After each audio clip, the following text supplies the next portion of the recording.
Let's do a deep dive into the actual history of the Roman salute. The first thing you need to know is that it has no actual ties to ancient Rome. In fact, the first case of the Roman salute was a piece of political art propaganda painted by the famous French political artist Jacques-Louis David.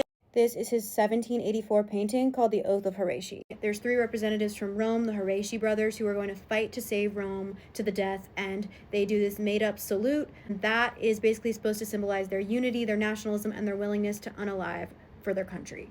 The most ironic part of all of this is that the artist, Jacques-Louis David, was actually tasked with painting this as propaganda for the French Revolution to incite the working class to be so nationalistic, prideful of their country that they were willing to fight against the elites. In the aftermath of the French Revolution, he was imprisoned for being such a radicalist and being part of the Jacobi Party, and when he was let out, guess who he immediately tied his allegiance to?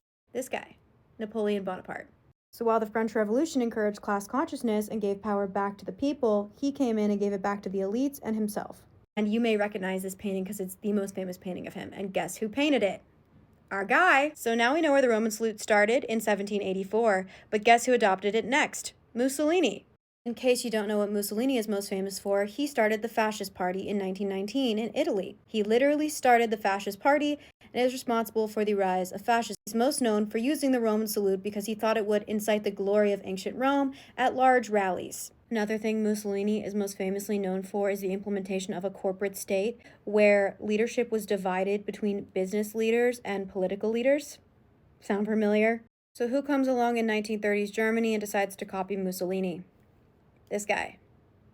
It's at this point that the Roman salute officially becomes another kind of salute, and I don't need to give you the rest of the history because you all know it. This has never been the Roman salute. It has never been anything but propaganda for imperialism, nationalism, and most importantly, fascism.